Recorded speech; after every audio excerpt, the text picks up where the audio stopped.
Today, I wanted to talk about an important topic in my life, and it's a hard one for people to discuss. And it doesn't really matter who you are; it's a hard topic to get through. And so, I feel that I have a very clear answer and perspective on it at the moment.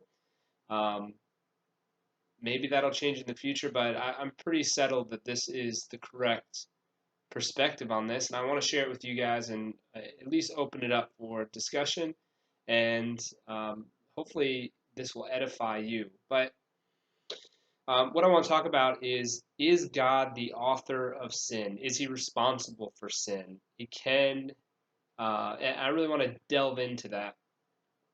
So throughout the whole Bible, there's no indication by any means that we serve an ignorant God. In fact, God doesn't just know things because he learns them, he's the fount of all knowledge. All things come from him.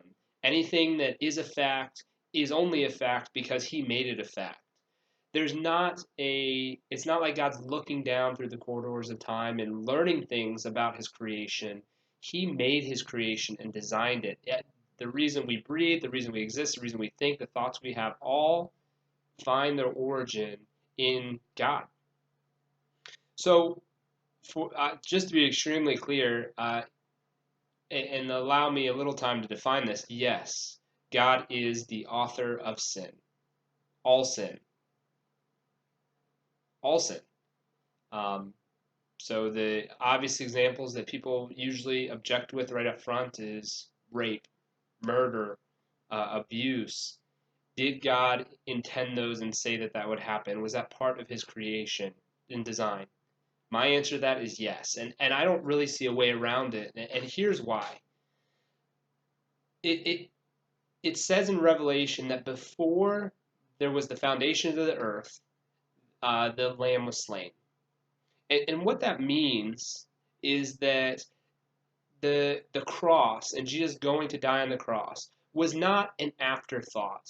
It wasn't a contingency plan. It wasn't a surprise when sin entered the world. That was God's design all along. Before the first plant had sprouted on the earth, before Adam had even taken his first breath, before sin existed on the world, God had intended for the Lamb to be slain, which is Jesus. How can that be?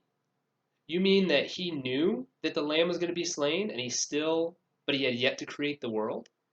He created the world with the intention of sin being in the world. Now, why would he do that?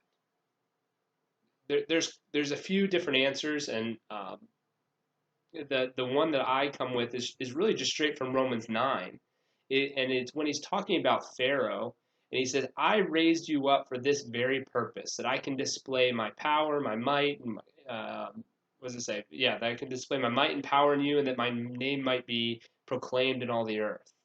In a sense, God allowed sin into the world and designed sin to be part of the world so he could magnify himself, so he could teach us about him. Without sin, you wouldn't be able to experience or see God's justice. You wouldn't be able to understand the depths of his love. You wouldn't be able to see what mercy looks like. This is a way for God to magnify himself for us and for us to see him in intimate ways that we have not been able to see before. Um, so no, there's no surprises for God. It's not like he created the world and then like, oh, I really hope they choose the right thing. Before he even created Adam and Eve, he knew that they would choose, and I would say that he ordained that they would choose to allow sin to enter the world and rebel against God.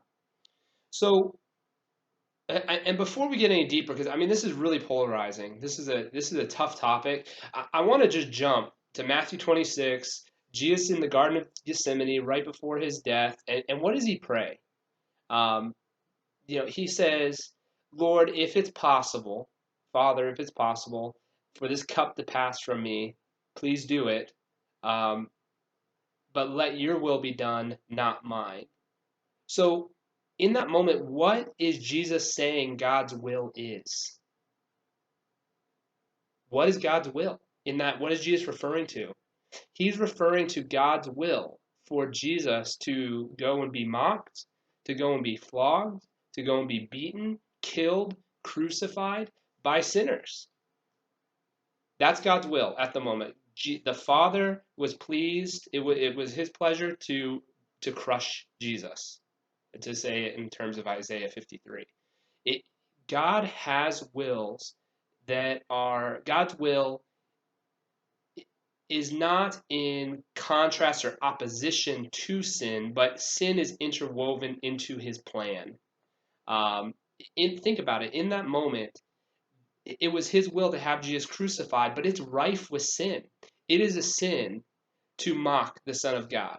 It is a sin to whip the Son of God and tear the skin off his back. It's a sin to beat him. It's a sin to crucify him. It's a sin to blaspheme him, and all of that. It's a sin to betray him.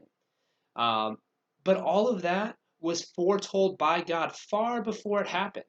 And again, it's not God looking down the corridors of his time and there's this other, he creates a separate source of knowledge that he's now learning from and saying, oh, look, I created humans. Let's look and see what they're going to do. It's like, oh man, now I have to work this together for the good, or I have to do all these things. God is in control and sovereign over all of his creation. So no matter how you slice from my perspective, there's really no way to relieve God of his rightful role of authoring sin. Now, again, that can be really, it sounds ugly. It's a hard pill to swallow, but I think it's true. And I think the reason why that is because when we say that somebody is the author of something or they do something, we often assign, like if they're the cause of something, we often assign in this case, we're talking negative, we're talking a guilt that goes along with that or a judgment that goes along with that. But we have to have categories in our mind that allow God to do things that he forbids. And we have to have a category in our mind that allows God to prevent things that he commands.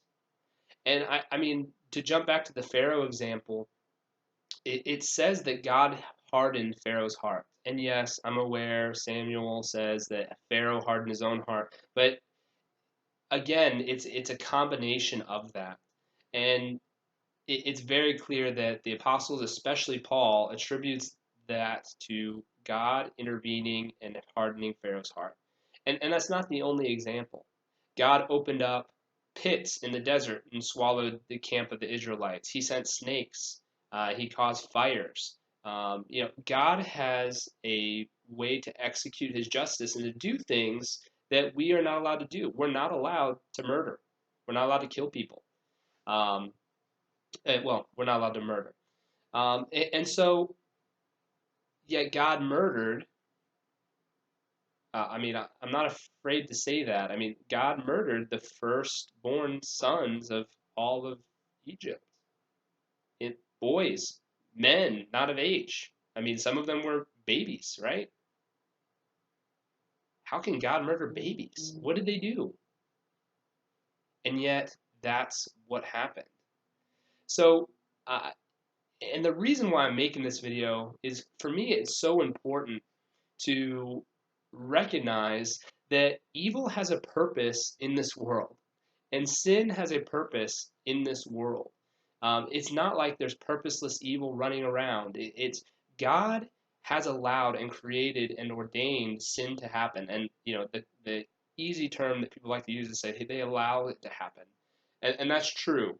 I would say that he also is the one who commanded that it will happen. Um, so even the most heinous things, if, I think about the loss of Aliana, Crystal and I's, one of our children who didn't make it through the pregnancy. I mean, it's like that was hard. But you know what? I found so much peace in knowing, uh, that that wasn't for no reason. And it's not like, oh, woe is me, why did this happen to me? This should have been someone else. It's like I can take this because I know God is going to make this right. And if this happened, there's a purpose for it. And a lot of people use that as kind of a mantra or a dogma that they don't really believe. For me, I mean that's core to my being. So I feel the reason I'm recording this video is if you distance God from sin, you say, "Oh, God didn't intend that, but He's going to make it right." It's always God just responding to sin. Sin happens; He had nothing to do with it, and then He's responding to make it better. And really, I mean, that seems like a small God to me. My God is not always on the responsive side as far as uh, well, not responsive, but he's not on the reactive side of life. Like, oh, that happened. What a surprise to me. I didn't know that was going to happen. That didn't come from me. I don't know where that came from. But I learned. We'll make it better next time. That's not the God that I read about in the Bible. And in that same Romans 9, Paul goes on to describe a similar thing how before Esau and Jacob were even born, he loved Jacob and hated Esau. This is not referring to the countries or of Israel and Edom. It won't work in the passage. But specifically, before those two boys, had done anything wrong, uh, God chose Jacob. And then in verse 14, it says, "What shall we say? Is God unjust in doing this? Not at all, for I will have mercy on whom I have mercy, and I will have compassion on whom I have compassion." And the gist of that is, for at least how I'm understanding it, is God is God, and we are not. He can do things that we are not permitted to do. He just, I mean, I'm hesitant to use this example just because it's so distant from the depth of the topic we're talking about. But as a parent, you allow yourself to do things that you do not allow your children to do, and it's not wrong for you to do them. You're the parent. And so I feel like a lot of times we don't allow God to have that freedom in that category of being able to uh, do things that He forbids us to do, or prevent things from happening that He commands us to do, like hardening people's hearts or having someone be killed. So the bottom line is suffering, evil has a place in the world, and it's under the thumb of God. It's and we should find great peace in that as Christians. That there's not just this random purposeless evil. It's not dualism where it's good versus evil. It's God is the author of evil, but evil has a purpose, and He works all things together for the good of those who are called according to His purpose. Um, I hope this video has been edifying for you. I'd love you to leave a comment below and let me know what you think.